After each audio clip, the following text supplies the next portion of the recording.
Ah, man, it's a gorgeous day here. I mean, it's hotter than Hades, but it's nice. It's the humidity. Traffic towards the beach is gross, so we will not be going anywhere near the beach at all this Memorial Day weekend. Happy Memorial Day.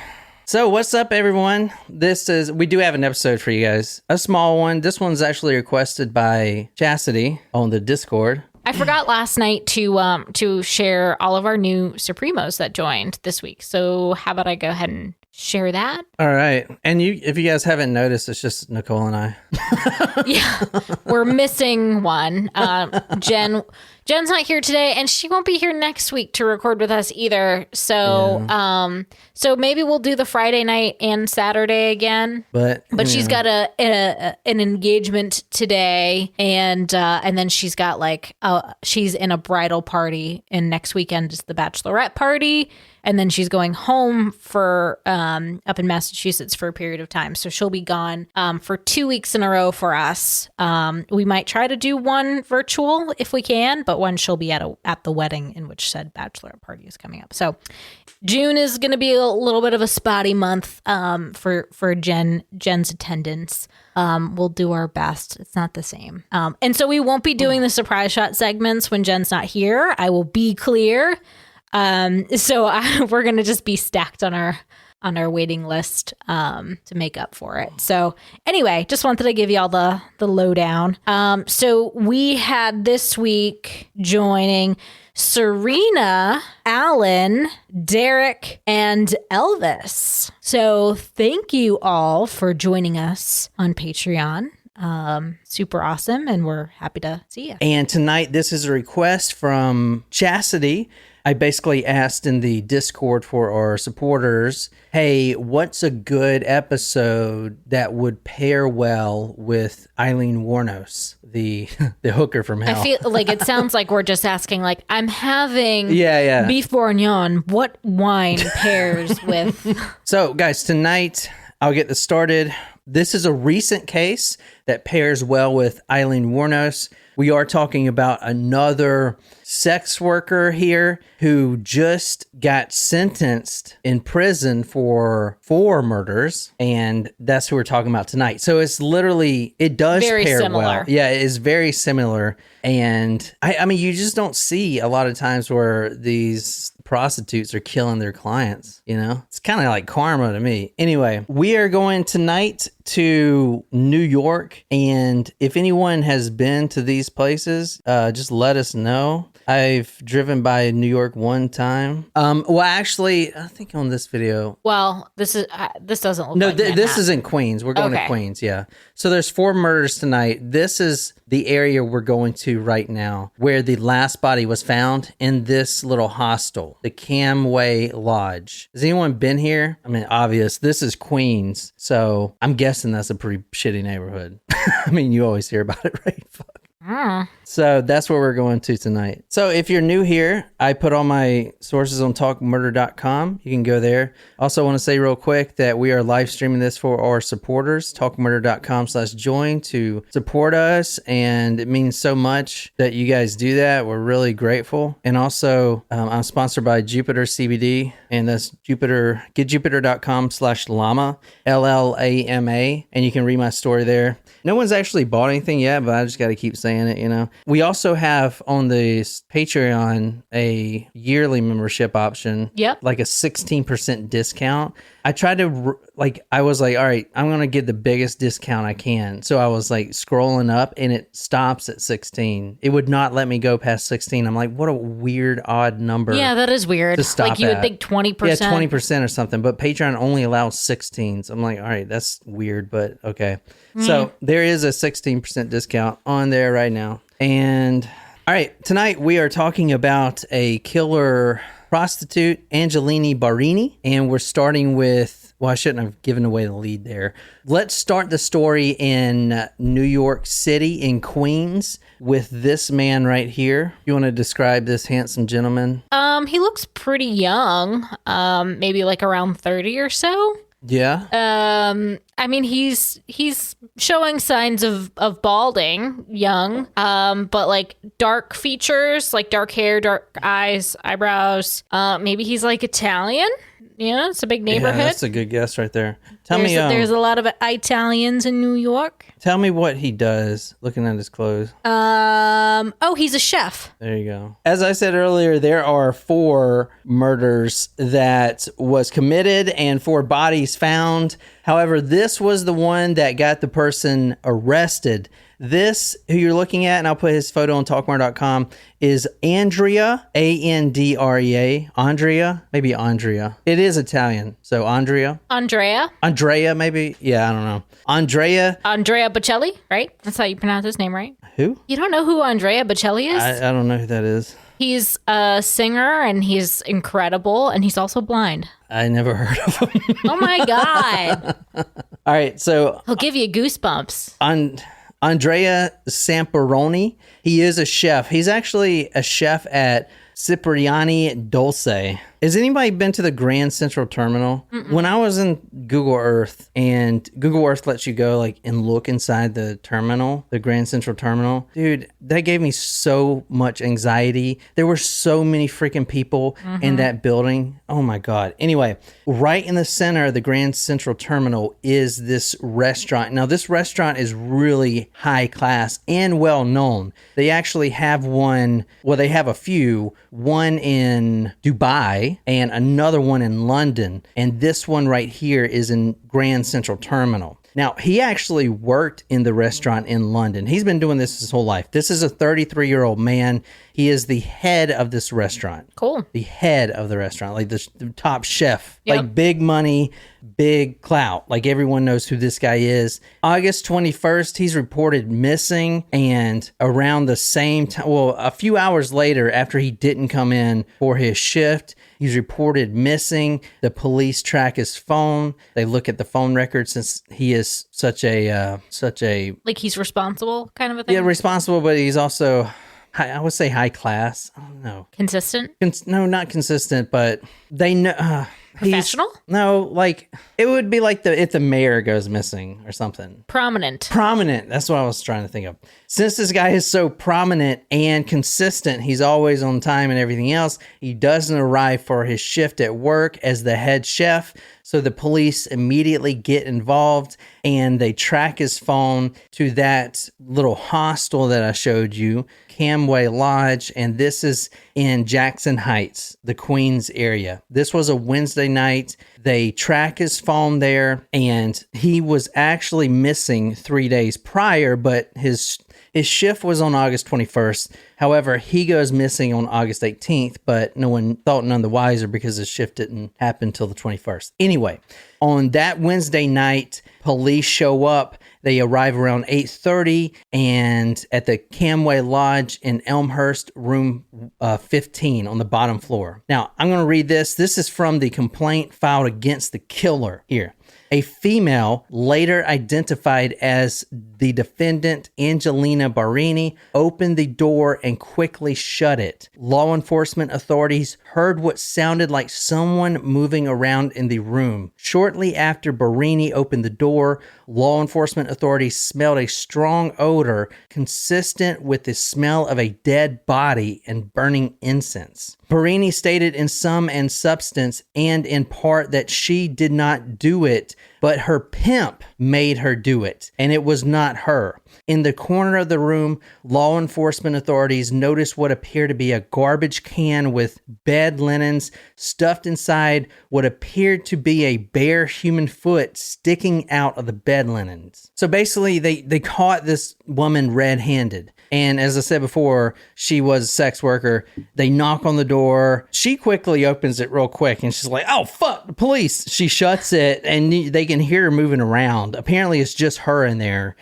And whatever she's doing, finally, I would imagine, bust open the door because this isn't her residence. They don't need a warrant. They come in there, and they see basically a body wrapped up in bed sheets. A dead body, obviously. He's been dead for 3 days. wrapped up in bed sheets. They could smell the body outside already on top of the incense she was burning. But in the room was a glass pipe, several burner phones, an American Express. I put AE, so I was thinking American Eagle credit card.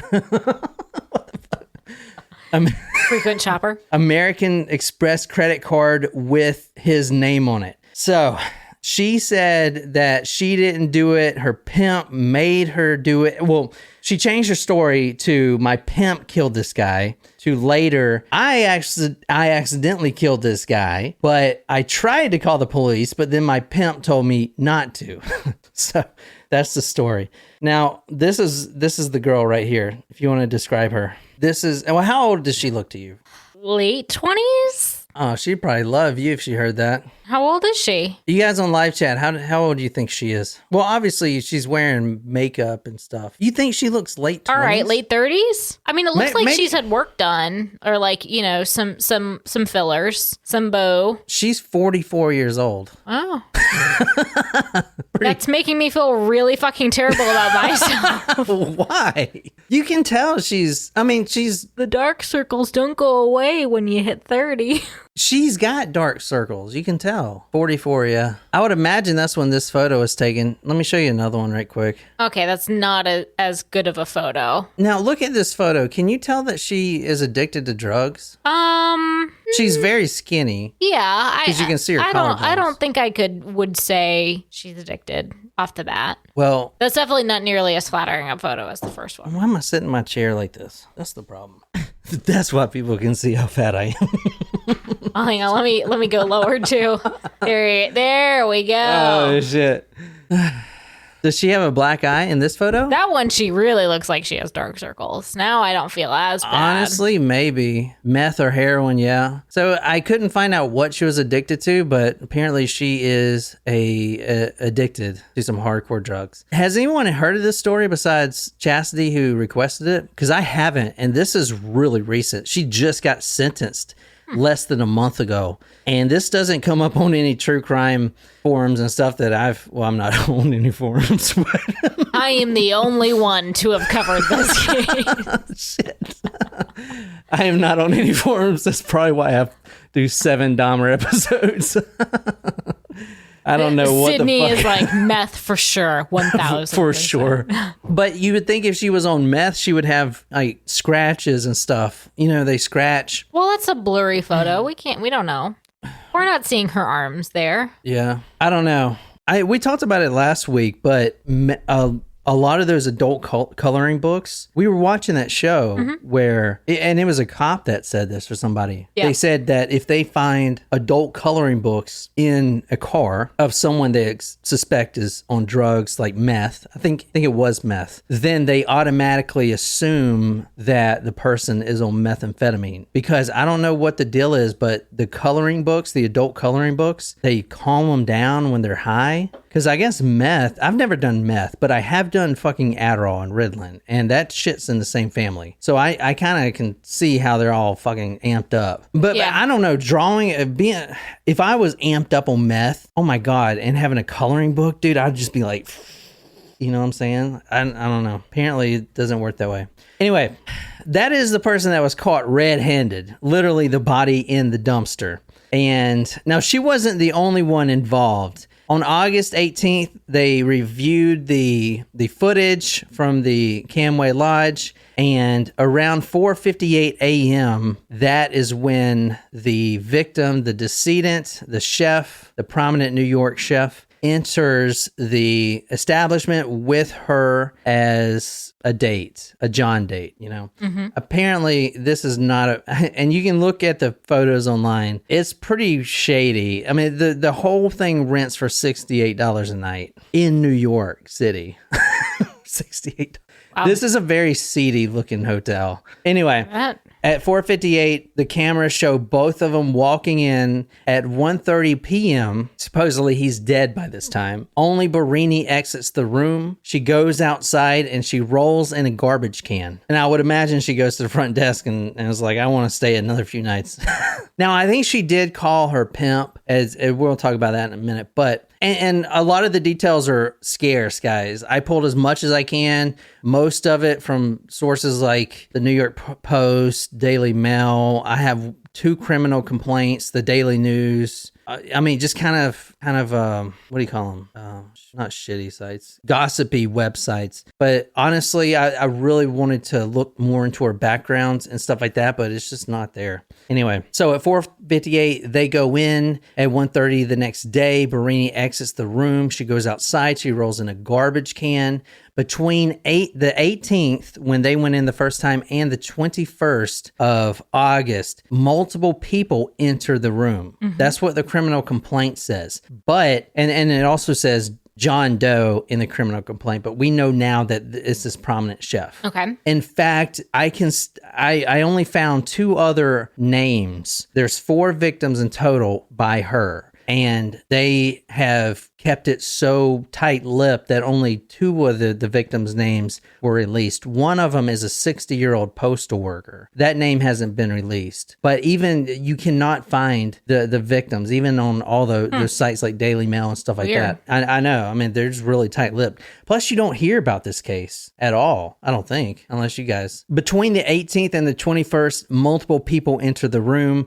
But John Doe, which we know now is the chef, the prominent chef, Andrea Zamperoni, he never leaves the room. He's never caught leaving the room. So there were multiple people. And so it is the pimp that comes in there. And what I was reading, there's 2 other guys that come in too. And now their names have never been released. The pimp's name has, and I'll go into that. But these 2 other unidentified males, I think they're like the cut up crew, right? So if you're like in the mafia or whatever, you call the goons. I literally, the criminal complaint literally makes it sound like they're the cut up crew. You know, we got this body. Y'all need to do something about it. Okay, we got it, boss. Type of shit. Like it sounds like that.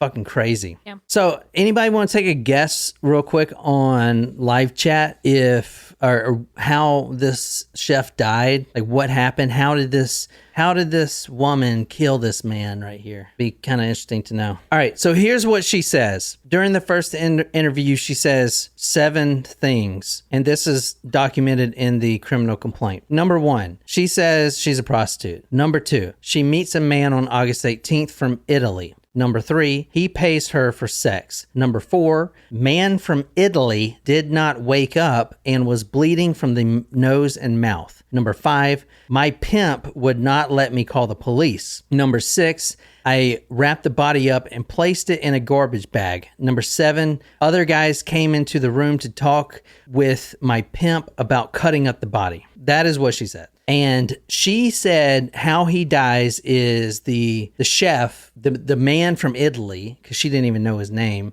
And they'll use that in court when they're prosecuting her too. They'll say, oh, you have such a disregard for human life. You don't even know his name. I mean, like, come on. It's a John. He was there for sex. You know, you don't have to know his name. So she could have learned it later as part of this whole process. Yeah, that is true. So she says that he took 3 lines, but she didn't know what drugs or whatever. What the official cause of death was overdose by GBL, which is, and I have it here.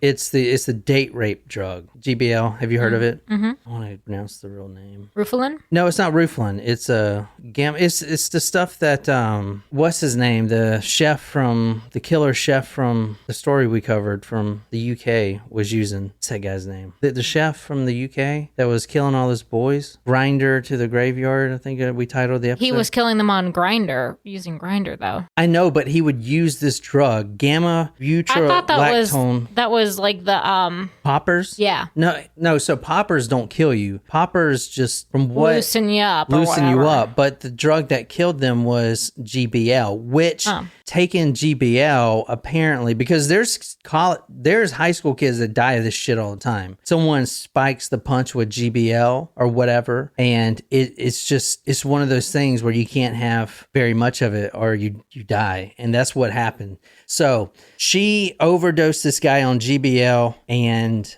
that was his cause of death. So let's talk about this woman right quick and her arrest, and then we'll try to get into her background a little bit. So as I said before, this is Barini right here. She is a sex worker, and the U.S. Attorney Breon Peace said the following in the press release, quote, "The defendant drugged and killed multiple people for a few quick dollars. She stole their personal belongings while they lay unconscious, dying from the lethal drugs she gave them." So she's saying the pimp made her do all of that every time? Yeah. Basically, 4 Johns were killed between July and August of 2019. Oh. So, this chef is the only one that is prominent, known throughout the community. And he's also the last one. So you could, and they were eyeing her because all the other bodies she is showing, or the CCTV, the security cameras show her leaving the motels. One was found in his own private residence, but the other 2 were found in these seedy hotels. But she leaves, and that's the last time that the man is ever seen. So whatever they do to the body, but she's always there. So they knew that she was involved somehow. However, they were like tailing her, but they did kind of allow, maybe not allow is a good word, but they did let this chef go. And that's when they busted in. But between July and August of 2019, 4 Johns, the law enforcement and the HSA, which is the Homeland Security Investigation Team, their case was looking into several lethal drug overdoses caused by her, but they couldn't prove anything because they couldn't find the bodies. Plus, there's no cameras in the actual hotel room. She was initially arrested for distributing narcotics. That's what they could get her for right then. And then they tacked on the murder charges. She would rob the victims when they were drugged and incapacitated.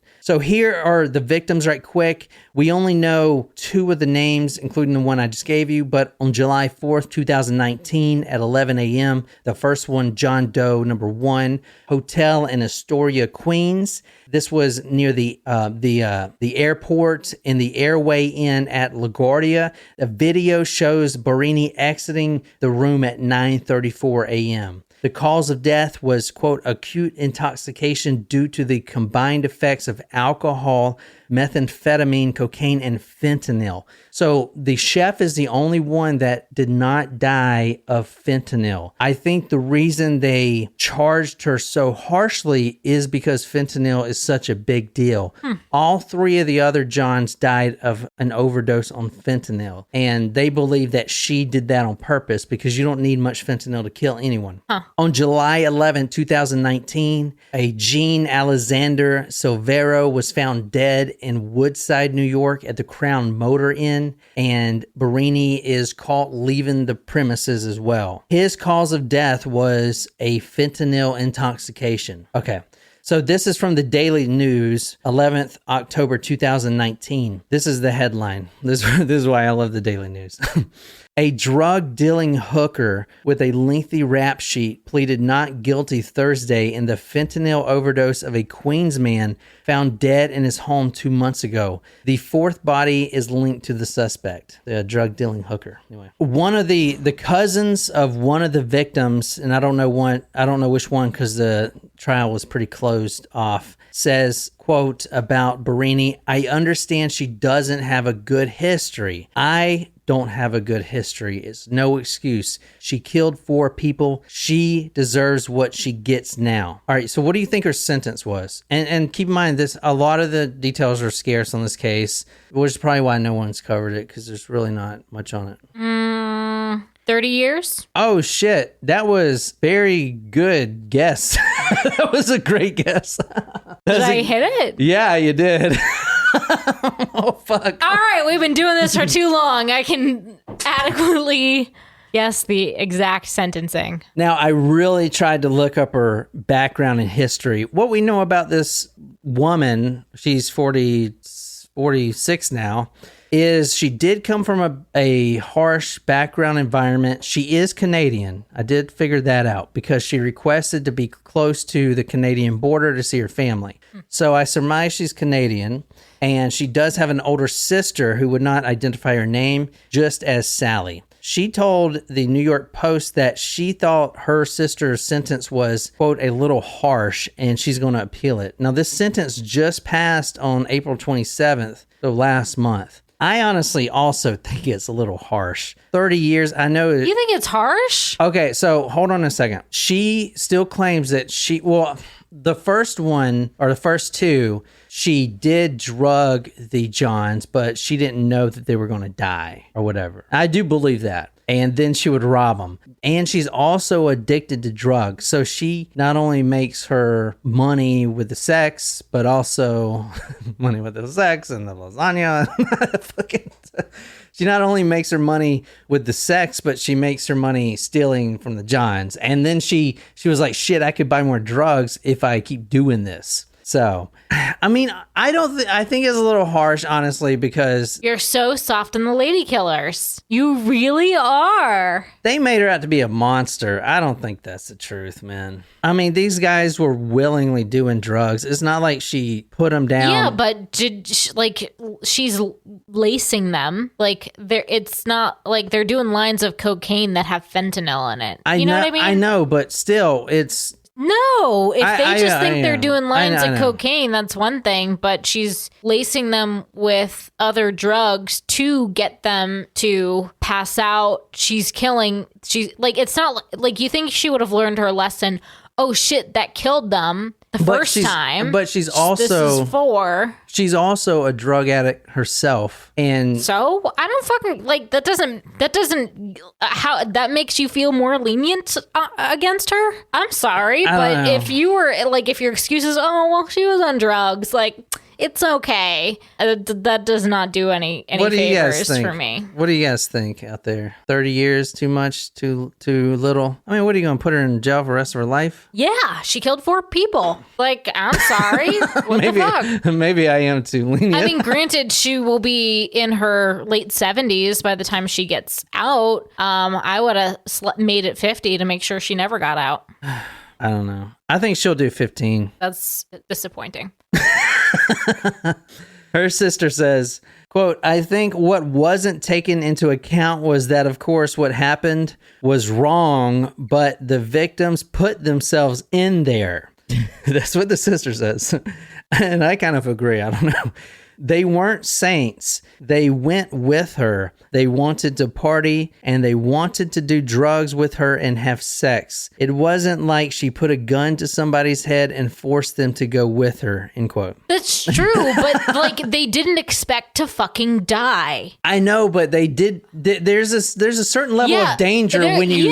Yeah, there is, but... Because the pimp... But still, that doesn't mean I'm going to go pay for sex, and so therefore if I die, so be it. But you're doing something illegal. Yes, you are. But killing somebody is far worse and deserves a greater punishment. It's fucking murder. I'm sorry. So that's what the sister says. She says that she became a drug addict and got mixed up with the wrong people. She also says the following, and I think it is a little harsh, but the fentanyl thing is really big right now. But she also says the following, this is a federal case, yet the government can sit there when they are letting hundreds of thousands of illegal aliens come across the border with fentanyl every day. Hundreds of thousands of people are dying from this, and they sit there and act like they have no part of this, end quote. I will attest to you guys know, there are a lot of people dying of fentanyl. I mean, that shit shows up everywhere. It's just best not to do drugs at this point. I'm just saying. I mean, back in maybe the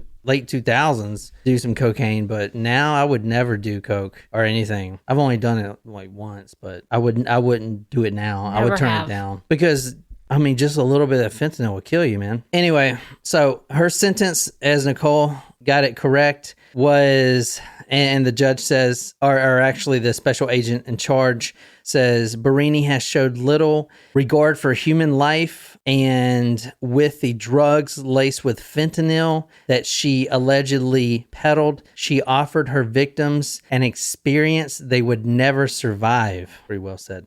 Now, let's talk really quick about the boyfriend, and I believe that this is the pimp. I'm just going to go over it really quick because obviously this story is about her crime, but I mean, this is technically his doing too. This is This is the boyfriend right here, 44-year-old Leslie Lescano. So this guy is charged with conspiring to distribute a controlled substance, and he still hasn't been tried, but he faces 20 years. Barini, when she was arrested, they went through her phone, and that's where they saw that this guy was also involved. On August 16, 2019, so 2 days before the chef was killed, Barini sent Lescano a Facebook message that says the following, and I want to read this verbatim, and it's worse than slang. It's like, anyway.